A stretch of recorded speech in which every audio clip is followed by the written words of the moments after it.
kozeseza bulungi Abdul Hakim ali Masulita na mama wange ajati Amina ali wano Kaduyu Road n'abasigadde bonna abasiraamu batumidde bali kuwuliriza. Wa alaikum salaam wa rahmatullahi wa barakatuhu. Kakati no munnange embeera bweto weerindooza ebiri mu Uganda obifunye obitegedde bya KCCA obitegedde abasomesa nabyo obitegedde mu mbeera yonna kiki esikuwadde mu Uganda njagala kulaba nti njolekera amawanga ate gali ono nga munnamukisa wangi. Assalamu alaikum wa rahmatullahi wa barakatuh. Wa alaikum salaam wa rahmatullahi wa barakatuh.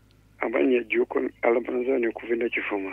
Yes sebo. Abina kifuma tuli basanyufu nnyo kubanga Sulaiman Kiwanuka gwe bawadde kadi. Tulabira ddala nga yabadde asaanira ogifuna. Okay.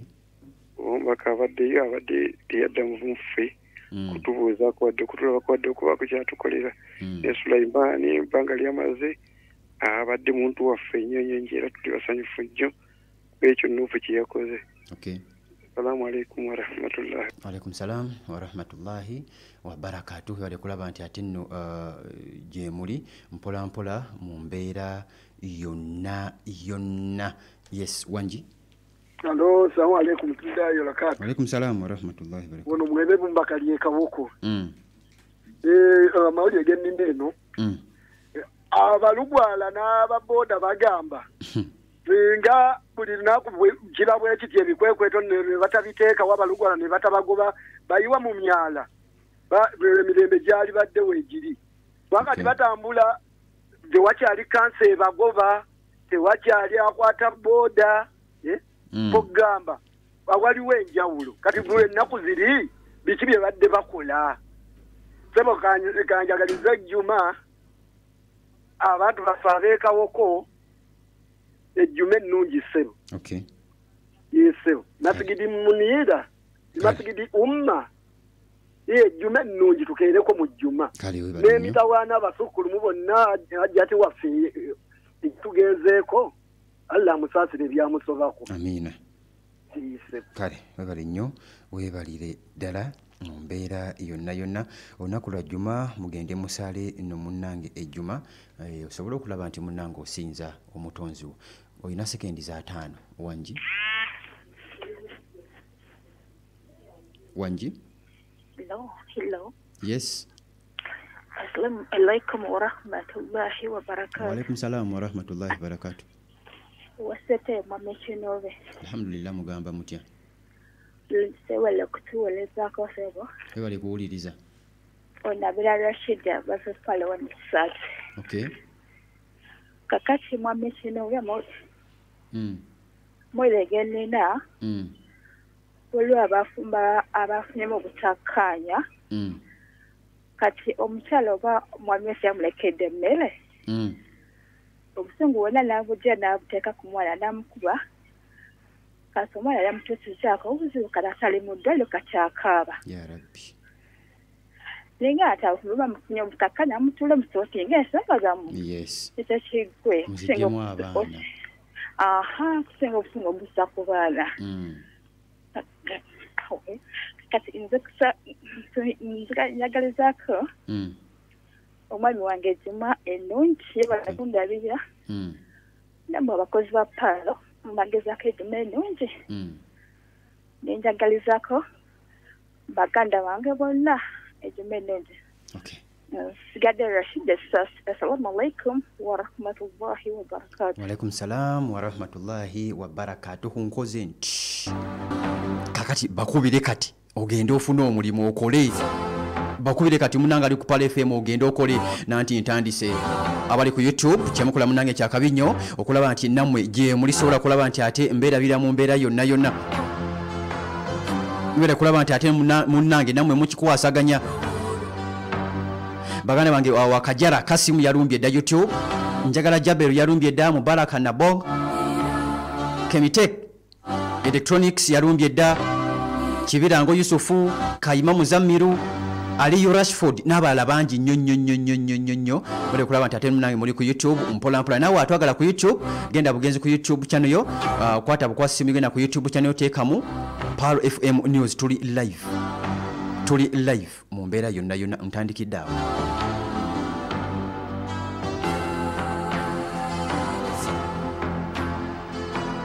kakati ntandikidde tugenda kwekubakubako nnyo ndowooza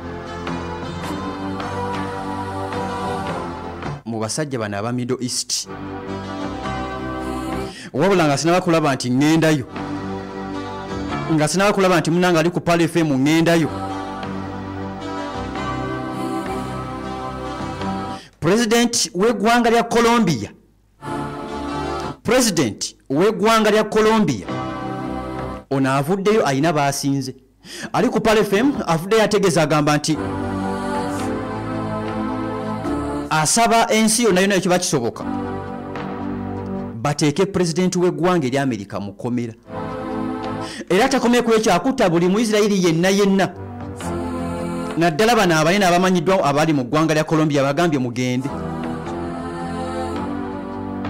abagambye mukwate ku bali ku Pale FM mugende mutuviire mugende ye pulezidenti munanga ali ku Pale FM wa ggwanga erya Colombia wabula jjukira Colombia yeevuddeyo Colombia ampuliza ekutte ekkuba evuddeyo ezeemu eggwanga erya Amerika ng'esinze amawanga agasinga agali mu Middle East. Ono we Colombia yagamba nti tusibe Trump bano mu kifo ky'okwegatta abamu bali mu kuteesa bazzaawo nkolagana na musajja mu Amerika era ejja ab'ekkata nkugambye nti baakoze endagaano ali ku Pale FM ab'ekkata munange baakoze endagaano naye ate ng'eno Colombia eri wala nnyo n'eggwanga erya Iran eri wala ddala. Ono we Colombia ategeeza agamba nti ovene mu Irani kwate ekkubo ssebo ovene mu Irani. Lwaki okuba amawanga gatakuliiko? Lwaki okuba amawanga munanga gatakuliiko? Kakati no Kalema Shafiki ubaka butuuse omukulu ali mukulaba nti munanga akukolako mu mbeera yonna nkugambye eggwanga erya Colombia bano ali ku Pale FM ab'e Colombia baagala babeererewo n'eggwanga erya Iran babeerewo munanga ali ku Pale FM eggwanga erya Iran.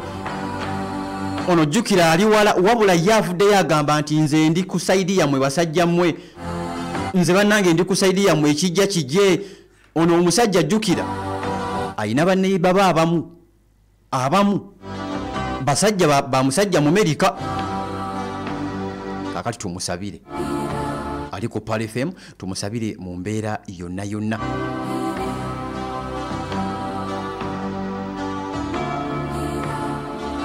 Ojja kunzikiriza ekintu kino kikwata empolampola wakati nga twolekera amawanga ga Middle East tujja kusembera mu Iran tugendeko munda mu ggwanga erya Turkey. Olunaku lwajjo nakugambye nti omusajja wa Qatar amiru w'e Qatar bamaze okulaba nti munange bakola endagaano n'eggwanga erya Amerika nga bategeeza bagamba nti Amerika bo ne Amerika enkolagana yaabwe mu security eti bali babiri tebajja kulaba nti munange bateŋŋana era balengeddwako mu kafaananyi nga bateeka omukono ku ndagaano. Kitegeeza nti tewakyali kusiibira Amerika kikookolo wabanga ate munange gwe baakuba gwe balumbye gwe bakubye yali emabega ate wa kino yakanyiza n'abasajja nakugamba ono Kata yakiyiwa ate yakizaamu amaanyi. Ono Kata yakiyiwa ate yakitwala mu maaso. Kaakati tugambe nti yakiyiye saagala kukyogera naye ng'ali ku Pale FM bano baakoze endagaano w'oligwa wendigwa. Omusajja omukata gwe baakalumba eyavaayo n'akeera nekubakye n'ayita amawanga g'Abawarabu Arab Region yonna n'agiyita Abawarabu bonna abasiraamu amawanga agalimu abasiraamu bonna ali ku Pale FM n'abayita n'abagamba mujje tusayire ono omusajja amagezi tumukoledde ki. Amerika yengo n'obw'Amerika bwe n'abirengera.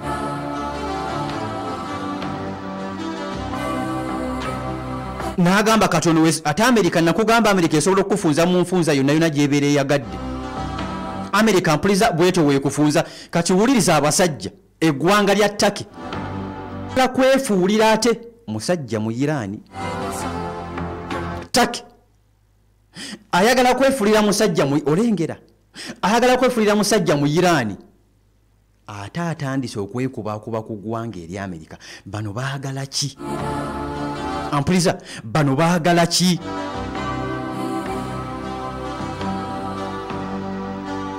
Ayagala kukwata bya bugagga bya buli muntu yenna eyeekuusa ku nuclear ne ku uranium ow'omusajja omu Irani. Buli mugagga yenna, buli muntu yenna oba wa Irani oba Ayatollah obaani ng'aliko akeekuusa ku nuclear wa Irani. Turkey agali mu kubogalaga nti baagala muteekako nvumbo, baagala kulaba nti munange bamuteekako envumbo. Kakati ono omusajja watu wagenda ng'akuteekateekako agenda akufunza mpola. Eno Irani byonna ebiraba era ebimanyi yabisuubira. Kyova olaba nga bituuka mu Middle East byonna Irani tafaayo. Irani ali ku Pale FM tafiirayo ddala gamba mmwe mukole bye mwagala mu abamanyi. Yamala dde okulaba nti abategeera nti obunnanfuusi mwe buli. Bambega ab'amaanyi bateekebwa mu ggwanga erya Irani ate nga balipootinga wano basajja ate banneyiba be. Kakati abamanyi kyova olaba nga ne nuclear asinga ali mu Irani wokka. Nuclear ali ku Pale FM asinga ali mu Irani wokka. Irani singa bano abantu baali yali abeesigira ddala yandibadde ateekako nuclear ewamu. Lwakuba information gye nnyina nti Irani eyina nuclear n'ebyokulwanyisa munda mu ggwanga erya Iraq. Kyova olaba nga Amerika yagala kuba Iraq ne Israel baagala kuba ggwanga lya Iraq liveewo kubanga balwanyisa mulabe ate omulabe omulala asituka. Kati baagala bamukube ali ku Pale FM aveewo nga bukyali. Wabula naye amugamba nze nange osanze endaba sikubika. Kakati nampuliriza ali ku Pale FM ali kukula eri omuntu owa bulijjo. Amerika wakati nga baagala okulumba eggwanga erya Irani nakugambye twakugambye olunaku lwajjo tuze tukigamba nti bali mu kusomba byakulwanyisa babitwala wakati munda mu ggwanga erya Isirairi. Kati Amerika kyekoze ekyenkizo wabula Irani emulabudde emugambye emuwadde essaawa 24. Irani emulabudde essaawa 24 ng'ennyonyi eyalengeddwako mu bwengula. Yamugambye oli waddembe okugitwala n'ogitwala yonna gy'oyagala gitwale. Wabula va mu bwengula bw'eggwanga erya Irani ye gwatusoomooza. Oli mu kutusoomooza. Irani egamba Amerika. Amerika ekwata ennyonyi. Amerika ekwata ennyonyi USMQ-4C eno eri mu bbanga owa Middle East wali ne mu Persian Gulf eri mu kumonitaringa Irani teyina mulala yenna gweyagala. Emonitaringa ggwanga mpuliza lya Irani wabula Irani ampuliza emuwonize emugambye weebereremu. I'm seeing you, I'm recording you, nkulengera. Bambi va mu bwengula bwaffe, va ku mazzi gaffe. Irani jukira olutalo lwengedde, olutalo ali ku Pale FM lwengedde. Kikuzeeyo ku kiri bulijjo kyenkugamba. Abasajja aba BRICS batuula meeting bagamba tulumbe eggwanga erya Amerika. Ani agenda okusooka okukuba? Nti China sooka nti ayo si nsonga. Ani omulala? Nti musajja gw'omulala. North Korea sooka nti nedda. Russia sooka nti nedda. Kati ani abasooka? Nti musajja mu Irani gw'aba asooka. Bagamba Irani asojje. Wabula kyamukisa mulungi nti Irani gweyagala okusojja naye amusojja. Amerika yerabidde nti Irani enoonya ekyamaanyi ennyo. Yerabidde ali ku Pale FM nti Irani eri mu kulaba nti munange enoonya manduso ki. Ono omusajja eri mu kunoonya emanduso eviirako olutalo lutandike. Bano abasajja ba BRICS balwagala. ovanga ku muntu gwe bagenda okulumba naye nga musanyufu muzibu ye musajja omuyirani n'abasajja ba BRICS abarasha China nakulaze ekyokulwanyisa kye yajjeeko engalo wakitegedde n'obulwadde n'omusajja omuyirani bakoze nagambye kibali mu kukola ekiri munda mu kkolero ensonda ziraga nti kyawedde n'okuggwa kino ekire ojjukira ekire ekyali mu kata nekibakuba nekisula n'ebizimbe Fadi Rubuka yangambye nti mu Saudi Arabia nabo bakoze ekire enkuba netonya n'okutonya juze emabega wali kati Iran beri mukulaba nti teknology eri mukulaba nti munange ekola ebyo balagire bigende mu ggwanga oba mu kitundu enkuba ekwate agamazzi agavaamu agatonya chemical yaba atonya kyakulwanyisa Iran. Kati ampisa tugenze okujja ali ku Pale FM tugenze okujja nga ennyonyi ekyaliwo Iran yamulabudde ono tagenze Middle East eri mbasajja Bahuthi nedda ali wano ku Persian Gulf awo monitoringa ggwanga lya Iran wabula bamugambye nti vaawo abadde asembera obwengula bw'eggwanga lya Iran akamanyiiro bamugambye nti tugeza tayingiridde ddala abadde ku coast abadde kumpi n'obwengula ng'ennyonyi eno omusajja America gye yasindise USMQ-4C eri mu surveillance eri mu kulengerayo ampuliriza ekubira wala newe bateri mu bwengula bwa Iran ebe esobola okulengera mu Iran kakati bana abasajja bayina ebiziyiza kino kikuleetera entya ojjukira ekyokulwanyisa China kye yakolera eggwanga erya Russia nga abasirikale we bakyambala bati tobalaba era babakazaako na night dancer bakola kiro ne bakukuba because boy bambala ekyambalo ekyo baba balaba obudde buba butangaavu gwoba tobalaba babakazaako ba night dancer ojjukira emabega baliko mu Mariupol nga Putin awo yakatandika wakuba Mariupol awo baaliwokko batugumbula ku bantu bagendako ne basima obunnya basimako obunya basinayipa abo basimako obunya nabbi yabuyitanga olutalo baluyita Gaziwatu Handaka Gaziwatu Handaka awe basimira obunya awo abasajja abarasha babusima nga abakuba gwe bakuba abakuba Russia akuba Ukraine nga tebalaba ani abakuba kyakulanyisa kyali kya musajja mu China kakati ono omuyirani wakati nga awoniza omusajja omu America amugamba jjennyonyi yo wano kwate ekkubo jjennyonyi yo wano yaseeseetuddemukko atatya musajja munno yaseeseetuddemukko ennyonyi neebanga evaawokko eddwa ng'erina byerengera bino byonna ebikola omanyi kye bayita final touches omanyi kye bayita final touch olutalo luno tulwolekedde simanyi oba kyendaba kyolaba Nassa Sebbi simanyi oba kyendaba kyolaba ebyokulwanyisa byazze mu Isirayiri abasajja bakoze endagaano ne Qatar ne tulengera n'ennyonyi ng'ekwata ekkuba egenda mu Qatar ku base ya America Iran neewoninga abamawanga ga Buwarabu negagamba yenna anaakyenyigiramu tugenda kumukuba ejjo twalengedde okutokosa Oreshinik eno ya musajja mu Russia Oreshinik twalengedde abasajja nga bagikubako ku nfufu tokosaamu tulabe era gawa etali taxi nti erina abasabaze beetwala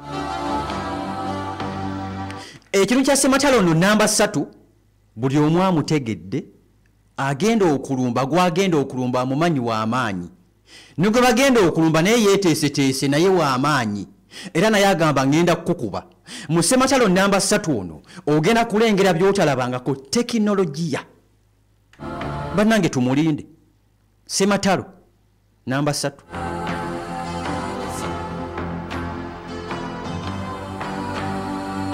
n'omu Hamas naye akombye kwerima agambye wallahi nga tulayira Mukama Katonda eyatutonda.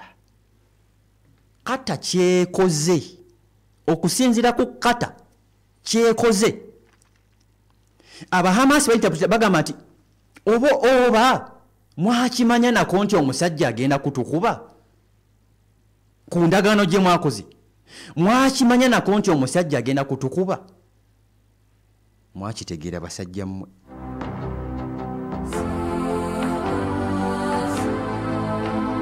Bano okusinziira ku Trump ebimu ku byagambye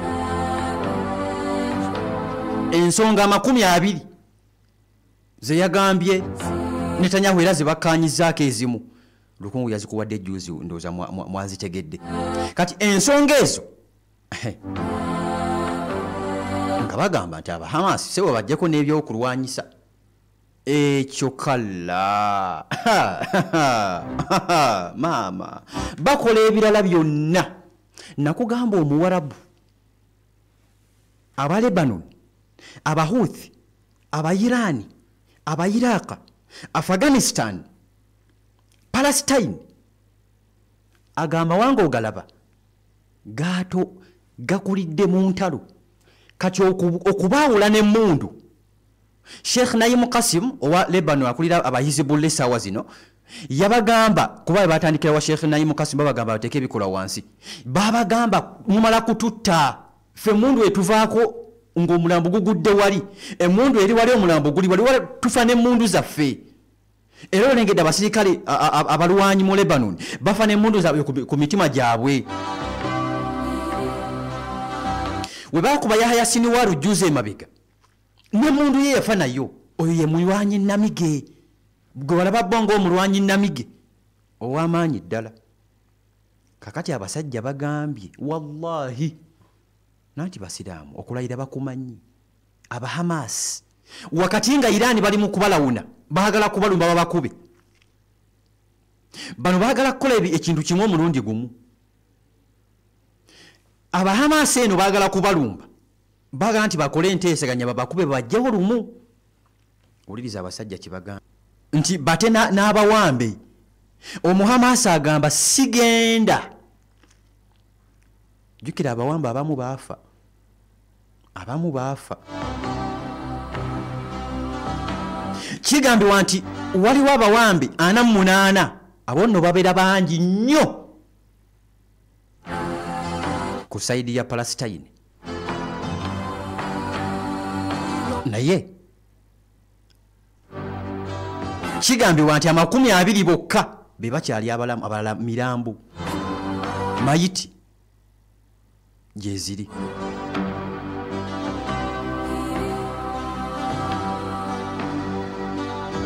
Mbu musawa 72 Trump ye wagamba bakwata abawambe bonna bonna babaweeyo. Hamas agamba muloza tetutegeera mwagala n'okututta nga tuli mu Doha. Mwagala kututta.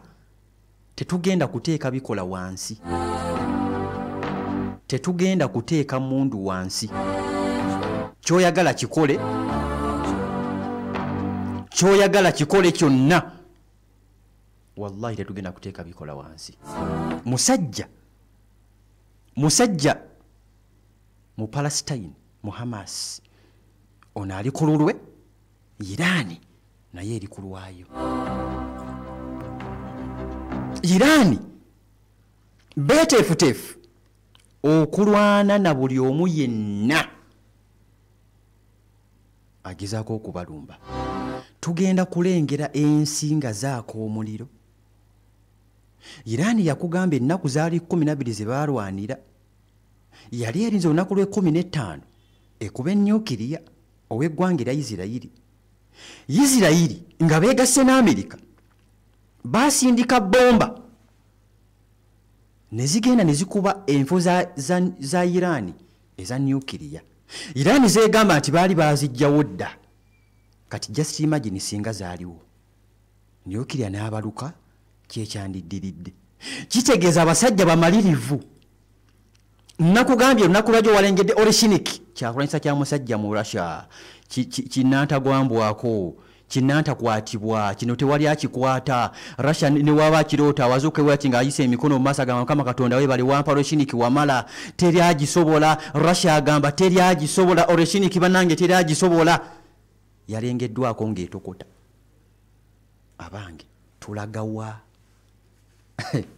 tulagawa kakati nno ali ku Pal FM ebigambo bitegedde ebigambo obitegedde muganda wange ampuliriza kakati nno yembeera eryawo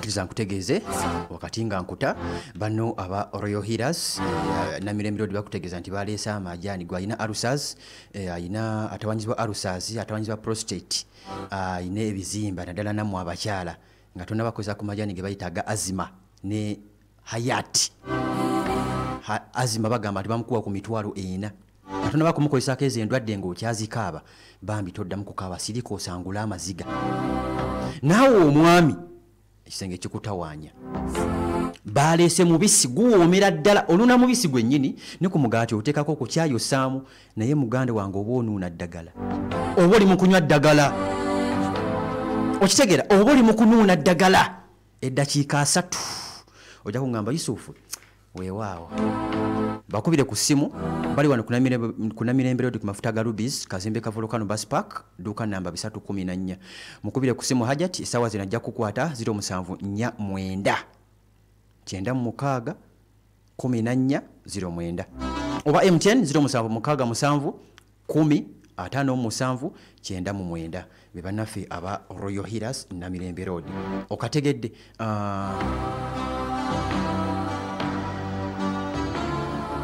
ndowooza byebyo enteekateeka y'okuziika twagibategeezezza tubagambye essaawa 3 bijja kuba bitandise essaawa 5 kitundu speeches zitandike 6:5 khutubba esaalibwe etandike 7 kitundu speeches ziddemu abapulica bagire baddemu bogereyogere mu kaawo then essaawa 8 solatu janaza tusaalire then essaawa 8:15 lunch egende mu maaso then ekifo tugenda kubeera Bwerenga okumpi ne Lukumani Primary School wali Ntebe Road wali Kawuku obulakingira Kawuku gwavene Kampala obulakingira ku left hand gwava side z'Entebe obulakingira ku right hand gyobera okwata munange ali ku Pal FM ekkula ery'omuntu wa bulijjo tujja kwatagana enkya ku makya sawa 11 mu programu ya munange Jona tujja kwatagana awo inshallah mpola nga mukubirako ku kiraka mu ngeri emu oba endala twesanga awo enkya inshallah ku Lwomukaga saa 11 Mukama Katonda abankumire. Assalamu alaikum wa rahmatullahi wa barakatuhu. Mbagala nnyo nnyini ddala. Omuntu amwera bakinanisa kyagala muko mubbi okuzaala abalongo ba Haji Musa Traders abatunda amakanzu amaganda